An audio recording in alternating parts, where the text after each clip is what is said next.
مرحبا وكيف الحال؟ إذا أنت رجال أو حتى مرة وعم بتصير حامل في الشهر السابع لما بتاكل وجبتك المعتادة بسبب النفخة والغازات، فقد يكون هذا الفيديو خصوصا إلك. رح نحكي اليوم عن حديث الساعة، عن مشاكل الجهاز الهضمي وتحديدا السيبو السمول انتستينال بكتيريال اوفرجروث أو فرط نمو البكتيريا في الأمعاء الدقيقة. طبعا لما يكون في عندك بكتيريا غير صحيحة بتنمو في مكانها الغير مناسب بالوقت الغير مناسب، النتيجة حيكون جهاز هضمي عماله بيصير فيه انتفاخات بسبب التخمر بسبب هذه البكتيريا. وجود الارتشاح الأمعاء وجود السيبو بيؤدي سلبا على صحة جدران الأمعاء الدقيقة، وبيعرضك لمشاكل لا حصر لها، فمن التهاب القولون التقرحي الالتريتيف كولايسيس، بالإضافة لموضوع ارتشاح الأمعاء السيليك ديزيز والجلوتين انتوليرانس. أضف إلى ذلك ممكن ارتداد المريء يكون دليل على وجود هاي المشاكل، نفخة مبالغ فيها بالإضافة للقولون العصبي. أضف إلى ذلك ممكن يتطور هذا الموضوع ويصير من أمراض المناعة، أو الواحد يزيد وزنه بكل بساطة أو يفقد وزن كتير حاد بيأثر سلبا ويكون خطر على حياته. في حلقتنا لليوم حنحكي عن كل ما يتعلق بمرض السيبو وتشخيصه وكيفية علاجه. بنشوفكم أكيد بعد الفاصل وراجعين. السيبو هو بكل بساطة فرط نمو البكتيريا في غير محلها. عادة بتكون البكتيريا النافعة أو حتى الضارة إذا أنت بتاخذ مضادات حيوية كتير موجودة في القولون عندك، لكن إذا حدث وتكاثرت البكتيريا في أمعائك بكل بساطة تنتقل من القولون للأمعاء، أو يقل قدرة الجسم على التخلص من البكتيريا اللي داخله له فتستقر في أمعائك، فبصير عندك مرض بنسميه سيبو. هذا المرض بكل بساطة بيؤدي لمشاكل صحية بتأثر عليك. أول إشي بتأثر على عملية هضم الطعام، فأنت المفروض أنه البكتيريا قليلة جدا الموجودة في الأمعاء الدقيقة، فبالتالي الأكل اللي أنت عم تاكله بدل ما يتم استخلاص الفيتامينات اللي فيه بتروح للبكتيريا اللي بتنمو هي بدل ما أنت اللي تنمو وتستفيد من هذا الأكل. الشغلة الثانية اللي بتصير إنه بصير مجرد إنك تاكل وجبتك وخصوصا إذا فيها ألياف بخلي هذه البكتيريا تصير نشيطة جدا وبتعمل على تخمير الأكل في المكان الغير مناسب التخمير. عادة بخمر الإنسان الطعام في القولون، فبصير عندك انتفاخ مبالغ فيه مع سوء الهضم والالتهابات. قد يصير في زيادة بالوزن ومرض السكري، أو يصير في فقدان بالوزن والشخص يضله يدخل في أمراض مناعية بالنهاية تكون سبب في فقدان وزنه. أعراض الإصابة بالسيبو كتيرة ومتنوعة، وبتختلف الأعراض اللي بتيجي من شخص للتاني حسب سوء عملية الهضم عنده وسوء الحمية اللي هو بياخدها، وهل بدير باله على حاله ولا شو ما بيطلع قدامه بياكل. أول إشي بيلاحظه الشخص اللي عنده سيبو إنه عنده نفخة قوية جدا بتصير بعد الأكل، بكل بساطة لأنه في عملية تخمر عالية من هاي البكتيريا واللي بتنتج كميات كبيرة من النيتروجين. هذه النفخة الموجودة دائما عنده في كل الوقت رح ترافقه. هذا إذا ما صار عنده بالمستقبل آلام في البطن مع مغص بطني شديد وتقلصات في جدران الأمعاء بتأدي فيه إنه مش قادر يسيطر على ألمه.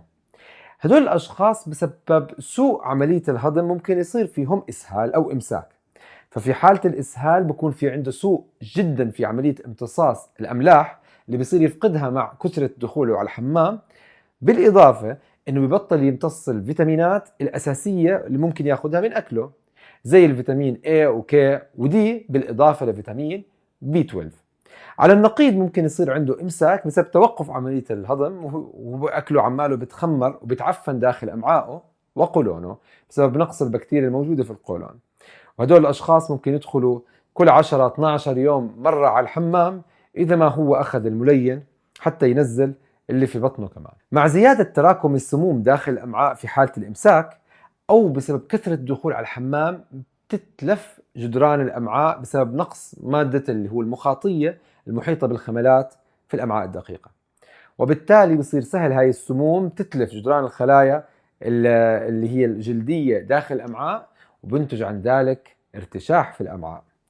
بيزيد الالتهابات عند الشخص، وبهذه الحالة بيخلي الشخص يزيد بالوزن بسبب مقاومة الأنسولين الناتجة عن الالتهابات، أو إنه هذا الشخص نفسه بصير عنده بسبب الإسهال المستمر وعدم قدرته على امتصاص الأكل، فقدان سريع بالوزن، بيفقد بالتالي عضلاته ودهونه وقد يفقد حياته.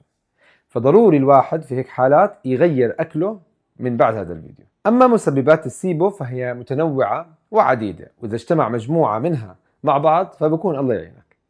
أول إشي تأثير مؤثر خارجي بتلف العلاقة بين بكتيريا الأمعاء، فبتزداد عندك البكتيريا الضارة مقابل البكتيريا الجيدة اللي بتموت. يعني على سبيل المثال أدوية المضادات الحيوية بتقتل الأخضر واليابس، كل أنواع البكتيريا. وإذا أنت حميتك سيئة مليانة سكر فغالبا أنت بتدعم نمو البكتيريا الضارة على حساب النافعة. أدوية منع الحمل على سبيل المثال هي أدوية هرمونية بطبيعتها بتأذي البكتيريا النافعة. تعاملك مع العمليات الجراحية اللي بتصير على الأمعاء زي قص المعدة حيكون معها مضادات حيوية، فبالتالي راح تقتل الأخضر واليابس، ولأنه ما عندك معدة تطهر الأكل اللي داخل بتزيد من فرصة دخول البكتيريا لأمعائك، وبالتالي برضو ممكن يصير عندك سيبو. الأشخاص اللي عندهم دائما حموضة وارتداد أمعاء مريئة عندهم مشكلة بسبب الجلوتين قد يكون، فبروحوا بياخدوا مثبطات إفراز حمض المعدة، البروتين بامب انهبيتر زي اللازكس وزي النيكسيوم. هدول الأدوية بوقفوا إفراز هرمون أو حمض المعدة، وبالتالي بيمنعوا حمض المعدة من إنه يقل لواحد لثلاثة حمضيته البي اتش تبعه، وبالتالي بتصير انت ما بتستطيع تعمل اول شيء تهضم الاكل، فبتعمل عندك امساك وعسر هضم. اثنين، اي بكتيريا بتاكلها من اكل غير جاهز، وهي النقطة اللي بعدها، انت اذا بتاكل اكل غير جاهز غير مطبوخ زي الكب النية او المايونيز المعد منزليا قد يكون فيه بكتيريا لانه ما تطهر ما تعقم بطمينة الطبخ، او انك تاكل كتير اكلك برا وما تكون عارف من وين بتاكل اكلك، فقد يكون الاكل في مكان ما في هايجين كويس واستخدام لأساليب الصحة العامة. بالإضافة إلى التعرض المستمر للإجهادات والتوتر بشتى أشكاله، فإما ضغوط العمل أو ضغوط الحياة أو عدم النوم في الوقت المناسب وكثرة السهر بتلفوا جهاز المناعة وبأثروا عليه سلبا. التعرض بحادث بيستوجب عملية هو عبارة عن إجهاد، وإذا صار في عملية فحتاخد مضادات حيوية، فهو ضربتين بالرأس توجع. بالإضافة إلى تأثيرك السلبي على عملية التنظيف الذاتي اللي بتصير في الأمعاء واللي بتتكرر عادة كل 180 دقيقة في أثناء فترات الصيام، واللي بتحدث عادة بعد 2 ل 3 من تناول الطعام. فإذا أنت طول الوقت عم تاكل 3 وجبات 3 سناكات كما عادة بتم نصحك فيه، فأنت بتعطل الطريقة الطبيعية لتنظيف أمعائك، وبالتالي بتتراكم الأطعمة باستمرار في معدتك. وإذا كانت الأطعمة هذه غنية بالسكريات والنشويات بالإضافة للسموم المصنعة اللي توصف على إنها لايف ستايل زي الأكل الجاهز واللحوم المصنعة، فأنت بكل بساطة بتسرع من دمار أمعائك. القيام بعملية إزالة المرارة أو نقص أملاح المرارة تأذي أمعائك على أكثر من طريقة، أو بالأحرى طريقتين. أولا بتعرقل عملية الهضم، لأنه أنت لن تستطيع هضم الدهون كما يجب، لأنه أملاح المرارة بتعمل إيمالسيفيكيشن للدهون وبتسهل من الأنزيمات الهاضمة من البنكرياس بهضمها. الشغلة الثانية إنه أملاح المرارة هي مادة مسهلة بتحفز عملية التنظيف للقولون والأمعاء، فإذا أنت ما عندك أملاح مرارة أو شايل المرارة بتأدي سلبا في حركة تنظيف الأمعاء وبتراكم الأكل في أمعائك. إذا عندك هبوط في الغدة، فهبوط الغدة قد يكون سببه هاشيموتو، أمراض المناعة اللي ممكن سببها الارتشاح. بشكل عام الغدة هي اللي بتنشط عملية تحريك الأمعاء. وإذا عندك سكري نوع تاني، فالسكر اللي عنده سكر نوع تاني عادة عنده التهابات كتير، وبالتالي حتنعكس سلبا على جهاز المناعة عنده وحتسهل إصابته في مرض السيبو. طب إذا عندك هذه المشاكل كيف تقدر تتخلص من هاي الحالة المأساوية اللي أنت فيها وتقتل هالشعب الفجعان في أمعائك قبل ما يأذيك؟ أولا إنك تقلل تناولك من الطعام، فبالتالي تزيد من فرصة وفاة وموت هذه البكتيريا. بكل بساطة اعمل صيام متقطع. تقليلك لأكلك بيزيد من عمليات التنظيف اللي بتتكرر من 90 ل 180 دقيقة، وبيقلل من كمية السكريات اللي حتاخدها في أكلك شو ما كانت حميتك. وهذا بيجيبنا على النقطة رقم 2. حليب اللاكتوز هو الحليب اللي بتتغذى عليه البكتيريا النافعة، والبكتيريا النافعة في السيبو موجودة في أمعائك ولازم تموت. حليب السكروز اللي فيه سكر الفركتوز والجلوكوز بيغذي البكتيريا الضارة، فلازم توقف كل أنواع سكر الحليب وسكر المائدة والجلوكوز. الجلوكوز موجود في البطاطا والرز والخبز، الفركتوز في الفواكه، لذلك لازم توقف برضو الفواكه. مش مناسب انك تاكل فواكه كمان انه فيها الياف، والالياف بتغذي البكتيريا النافعة. ايقاف البقوليات، رغم انه البقوليات قليلة النشويات لكن نشوياتها عالية لواحد عنده بكتيريا نافعة، وهدول الاشخاص اصلا لما بياكلوا البقوليات بيصيروا حامل في الشهر التاسع مش بالسابع كمان. اضف الى ذلك لازم تقلل اسباب الالتهابات اللي قد اصلا شغلت جهاز المناعة.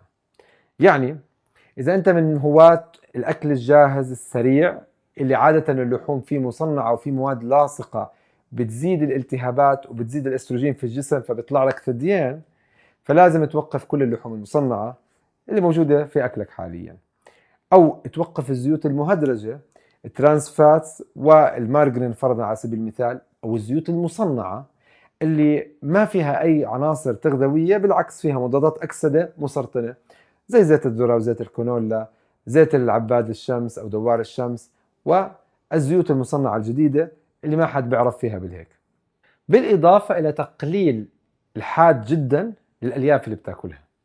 جماعة السيبو قد يكون من الأنسب إنه يروحوا إلى حميات أقرب للكرنيفور من أي حميات تانية، لأنه عملية قتل البكتيريا بتستهلك عمليات صيام طويلة وبلزمها تقليل ألياف حادة الموجودة عادة في الخضريات، فلا تناول الخضار بينفع معاهم ولا تناول البقول ولا حتى الخبز، ويا محلاه لما يكون الخبز حبوب كاملة بتدمر صحته للشعب المسكين.